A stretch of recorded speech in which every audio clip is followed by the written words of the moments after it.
Chapter 10. The Artist's Knife.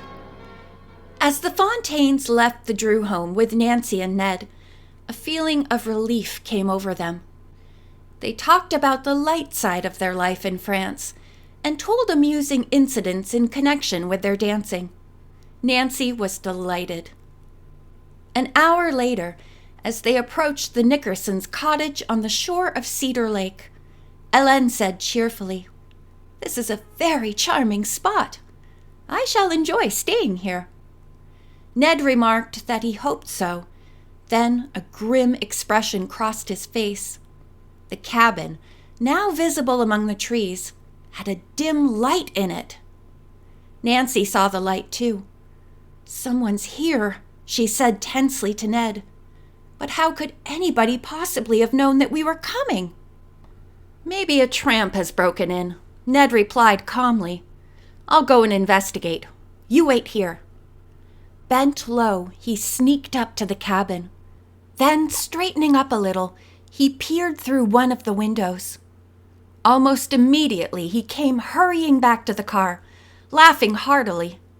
"Who's there?" Nancy asked eagerly. "Nobody dangerous. Just a couple of my fraternity brothers. They have a standing invitation to use the place whenever they want to." Not understanding such a custom, the Fontaines were fearful they would be considered intruders. "We do not want to spoil the fun of your brothers," Helen demurred. It took several minutes of persuasion to convince them that everything would be all right. "There's no reason why all of you can't stay here together," Ned insisted. "You can depend upon the boys to keep our secret. In fact, it might be a good thing to have a couple of strong-armed guys on hand if any of your enemies show up." Hélène laughed. "I have heard much about these American fraternity boys. It will be nice to meet some of them." "And will they be glad to meet you?" Ned said. He went inside the cabin to explain the arrangement to his friends, while Henri and the girls unloaded the car. Presently, two good-looking youths, one tall and blonde, the other short and dark, strode down the path. "Hi, Nance," said the tall one. "Hello, Steve," she answered, and to the shorter boy, "Art, how are you?"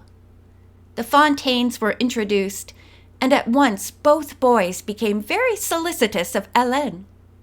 Conversing gaily, they escorted her toward the cabin.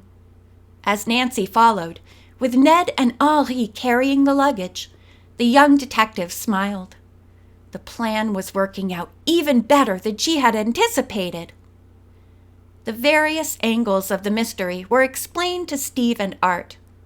At the end, Nancy remarked, "As you can see, this whole business has to be kept secret.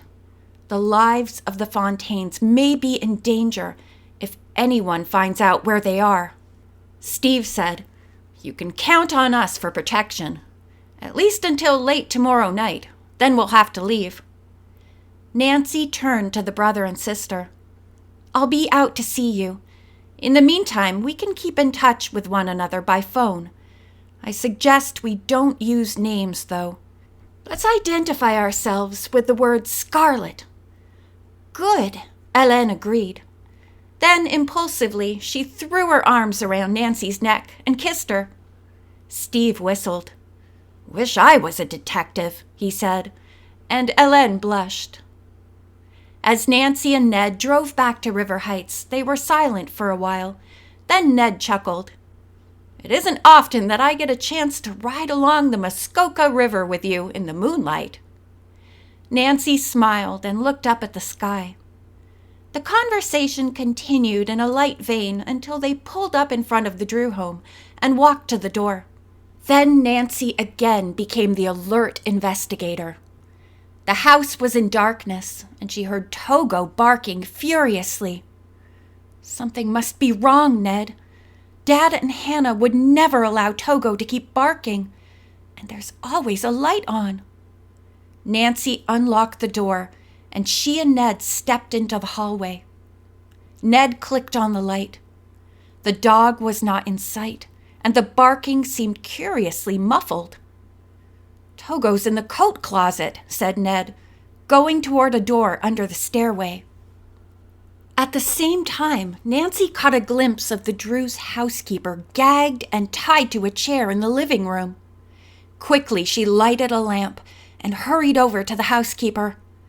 "Hannah!" Nancy cried, aghast, removing the gag. "Who did this?" "The fiend!"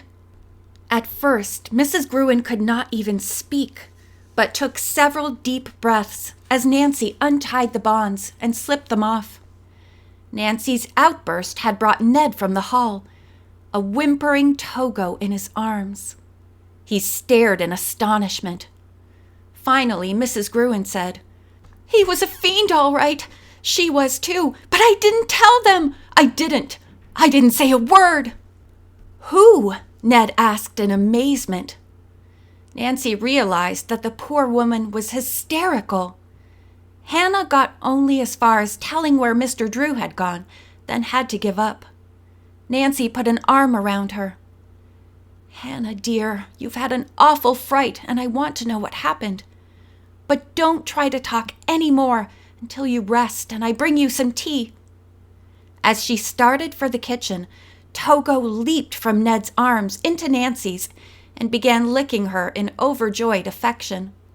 She carried him with her and gave him a puppy biscuit. Nancy returned to the living room in a few minutes with the tea. Between sips, Hannah, somewhat recovered, told her story. "Brave little Togo," she said in conclusion. "I guess he's the reason that awful man didn't carry out his threat to harm me. Togo got out of the drapery he'd been rolled in and nearly bit the woman.